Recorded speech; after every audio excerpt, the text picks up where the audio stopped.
Bonjour à tous, je suis Aymeric, psychologue et directeur scientifique chez Assess First. Je suis ravi de voir que vous souhaitez en savoir plus sur la personnalité. Mais tout d'abord, démystifions ensemble quelques mythes.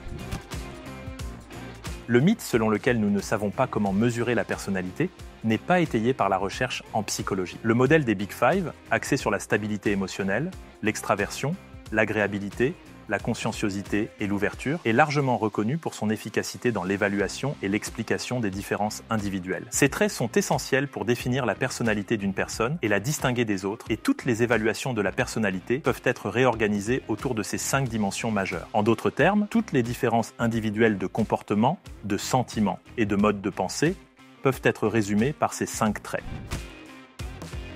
Nous croyons souvent que l'évaluation de la personnalité d'une autre personne est une tâche que seuls les êtres humains peuvent accomplir. Mais c'est faux. Nos cerveaux sont trompés par de nombreux biais cognitifs qui limitent notre capacité à mesurer la personnalité de quelqu'un d'autre. En revanche, les questionnaires de personnalité scientifiquement validés sont efficaces. Les recherches démontrent que de nombreux questionnaires sont à la fois fiables et valides, comme en témoigne leur corrélation avec la performance au travail ou l'engagement des collaborateurs. Cependant, toutes les évaluations de la personnalité ne se valent pas. Certaines, mal conçues, peuvent conduire à des résultats peu pertinents.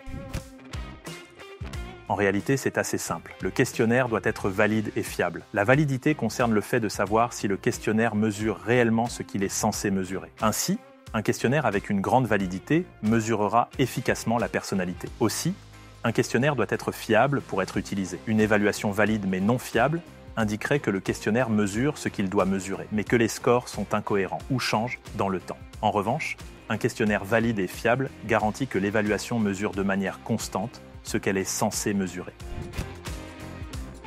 Notre personnalité ne change pas en fonction du contexte, mais notre comportement peut s'adapter aux situations. Dans des lieux avec des règles sociales claires, comme les églises ou les cinémas, nous avons tendance à agir de manière conforme à ces contextes, même si cela signifie ne pas montrer notre véritable personnalité. Cela est dû aux normes sociales. Cependant, notre personnalité fondamentale influence la manière dont nous suivons ces normes. Ainsi, bien que nous puissions essayer de nous adapter à des contextes spécifiques, notre personnalité sous-jacente reste la même.